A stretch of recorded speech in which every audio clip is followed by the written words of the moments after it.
Warahmatullahi wabarakatuh. Sebelumnya perkenalkan nama saya Rizky Arfian Suwardi, NIM 2018-11123. Di sini saya akan menjelaskan apa itu Powerline Carrier.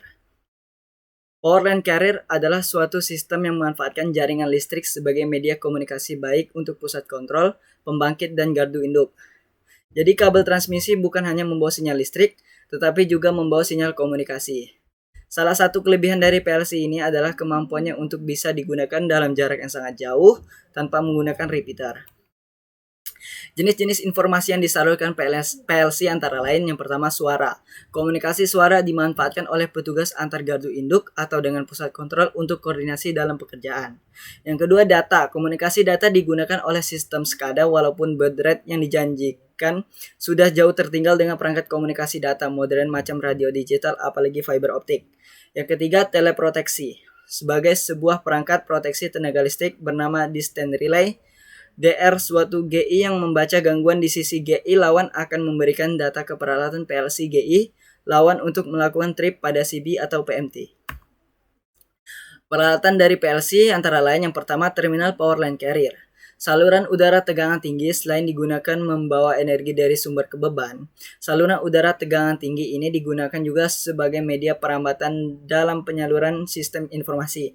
Untuk dapat menyalurkan sinyal informasi melalui saluran udara tegangan tinggi, maka dilakukan dengan cara menggandengkan peralatan terminal ke kawat pasang dari SUTT tersebut. Yang kedua, line matching unit yang digunakan untuk menghubungkan kapasitor kopling dengan peralatan terminal PLC. Yang ketiga, terdapat wave trap atau line trap.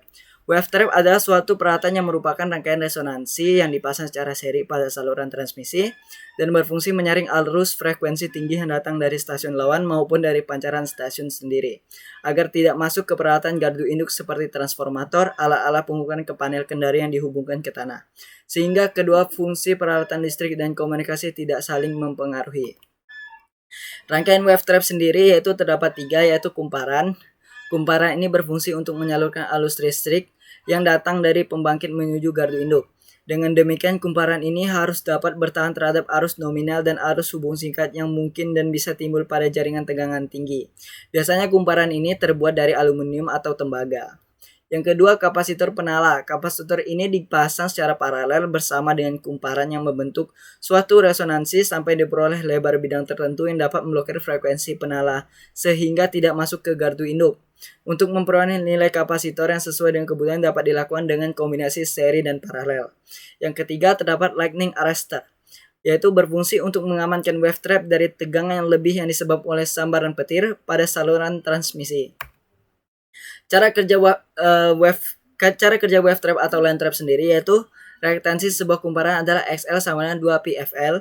Besar kecilnya nilai reaktansi tergantung dari nilai kumparan dan harga frekuensi yang melewatinya. Wave trap akan mempunyai nilai reaktansi yang tinggi terhadap frekuensi tinggi, sebaliknya reaktansi akan rendah pada frekuensi rendah. Yang keempat yaitu kopling kapasitor. Fungsi dari kopling kapasitor ini adalah untuk menyalurkan informasi antara peralatan dan penerima dengan saluran transmisi tegangan tinggi, atau dengan kata lain meneruskan frekuensi tinggi yang dibangkitkan oleh transmitter ke saluran transmisi tegangan tinggi, dan sebaliknya menerima frekuensi tinggi dari penghantar tegangan tinggi untuk diteruskan ke receiver. Kopling kapasitor akan mencegah tegangan tinggi dari SUTT untuk memasuki peralatan single sideband. Cara kerja kopling kapasitor sendiri yaitu sama seperti line trap, nilai reaktansi besar atau kecil tergantung harga kapasitansi dan nilai frekuensinya yang melalui kopling kapasitor. Kopling kapasitor akan mempunyai nilai reaktansi yang kecil terhadap frekuensi yang tinggi dan akan mempunyai reaktansi yang besar terhadap arus frekuensi yang rendah. Yang keenam, terdapat protective device. Protective device berfungsi untuk menyalurkan arus yang tembus keluar dari kopling kapasitor ke tanah.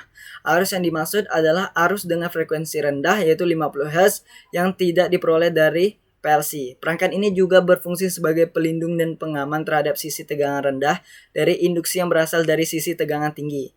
Oleh sebab itu, sistem dari peralatan ini harus dihubung singkat ke bumi. Rangkaian protective device itu terdapat kumparan berfungsi menyalurkan arus yang terdapat di bagian bawah kopling kapasitor ke tanah. Yang kedua, lightning arrestor protection berfungsi mengamankan tegangan lebih yang mengalir dari kopling kapasitor. Yang ketiga yaitu grounding switch berfungsi sebagai keamanan kerja. Terima kasih. Jadi dapat disimpulkan PLC ini yaitu suatu kabel transmisi yang tidak hanya menyalurkan sinyal listrik tetapi juga menyalurkan sinyal komunikasi yang jaraknya sangat jauh tanpa memerlukan repeater. Sekian presentasi dari saya. Mohon maaf apabila terjadi kesalahan kata-kata. Wassalamualaikum warahmatullahi wabarakatuh.